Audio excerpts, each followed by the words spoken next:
मीमांसा online academy में एक बार पुनः आप सभी का हार्दिक स्वागत है। आज हम लेंगे भारतेंदु हरिश्चंद्र के बारे में कुछ इंपॉर्टेंट फैक्ट्स। दोस्तों, सार सुधानिधि पत्रिका के बारे में आप सभी ने पढ़ा होगा, हिंदी साहित्य के प्रेमी। 1880 ईस्वी में सार सुधा नामक पत्रिका, सार सुधानिधि नामक जो पत्रिका है, उसमें एक प्रस्ताव पारित किया गया कि हरिश्चंद्र को भारतेंदु की उपाधि से सम्मानित किया जाए। यह प्रस्ताव क्यों पारित किया गया? क्योंकि राजा शिव प्रसाद जो थे, उनको अंग्रेज सरकार ने सितारे हिंद की उपाधि दी थी और भारतेंदु हरिश्चंद्र और राजा शिव प्रसाद की आपस में नहीं बनती थी, क्योंकि शिव प्रसाद जो थे वो हिंदुस्तानी के समर्थक थे और भारतेंदु जो थे वो हिंदी के समर्थक थे। तो भारतीय जनता और सार सुधानिधि पत्रिका में यह प्रस्ताव पारित किया गया कि हरिश्चंद्र को भारतेंदु की उपाधि से सम्मानित किया जाए। तो 1880 में सार सुधानिधि में प्रस्ताव पारित किया गया कि इनको भारतेंदु की उपाधि से सम्मानित किया जाए। तो हिंदी जनता और इस पत्रिका दोनों के प्रयासों के फलस्वरूप इन्हें भारतेंदु की उपाधि से अभिहित किया गया। इसके बाद हम करते हैं बात 70। देखिए, भारतेंदु की जो रचनाएं हैं, कुल काव्य कृतियां हैं 70 या 70। फिर अगला प्रश्न है, भारतेंदु हरिश्चंद्र की कौन सी काव्य कृति राजभक्ति परक है? किसमें मतलब कि अंग्रेजों की राजभक्ति को लेकर उसके प्रति निष्ठा दर्शाई गई है। तो यह है भारत भिक्षा। इस कविता का नाम है भारत भिक्षा। नेक्स्ट क्वेश्चन है, भारतेंदु हरिश्चंद्र की कौन सी कविता में देशी राजाओं को रासब यानी कि गधा कहा गया है? तो भारत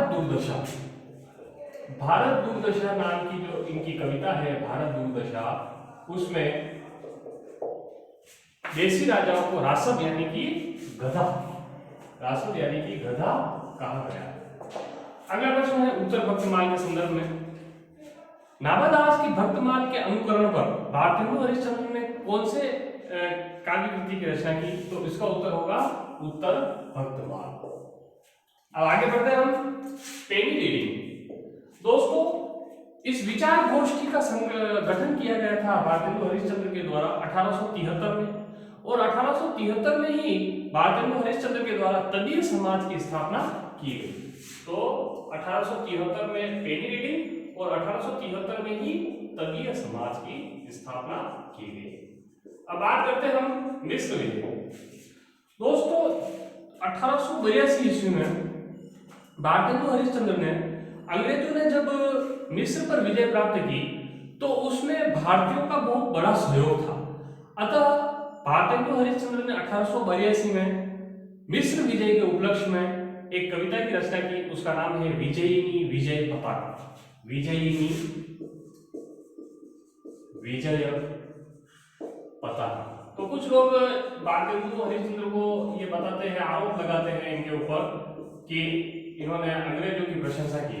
वास्तव में इन्होंने अंग्रेजों की प्रशंसा नहीं की, क्योंकि मिस्र विजय में भारतीयों का बहुत बड़ा सहयोग था। इसलिए इन्होंने, भारतेंदु हरिश्चंद्र ने विजयिनी विजय पताका, इस कविता की रचना इन्होंने की है 1882 ईस्वी में।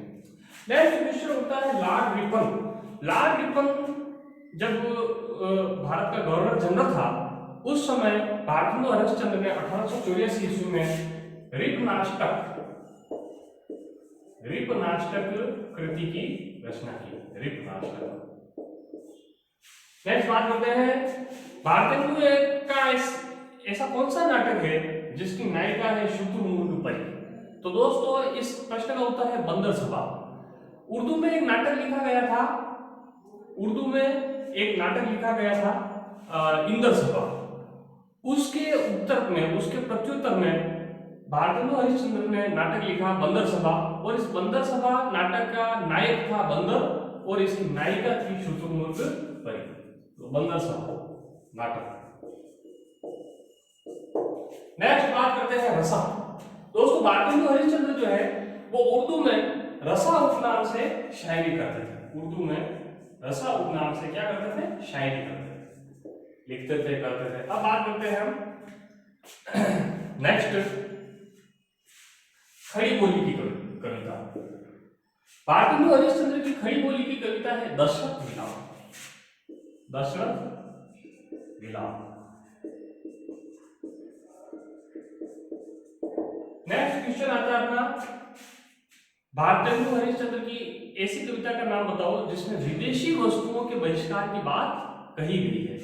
तो भारतेंदु हरिश्चंद्र की वो रचना है जिसमें विदेशी वस्तुओं के बहिष्कार की बात कही गई है। उस रचना का नाम है, उस कविता का नाम है प्रबोधिनी। प्रबोधिनी।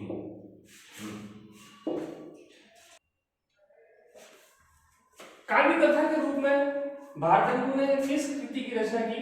तो इसका नाम है दोस्तों देवी छंद लीला। देवी छंद लीला। अब इसमें ये है तो कविता, लेकिन इसमें कथा भी कही गई है और प्रत्येक पद दूसरे पद से संबंधित है और कहीं पर भी कथा खंडित नहीं होती है। कृति काव्य होने के बावजूद, कविता होने के बावजूद भी कथा कहीं भी खंडित नहीं होती है और न ही एक बात को दूसरी बार दोहराया गया है। तो ये देवी छंद लीला जो है वो इनकी काव्य कृति है।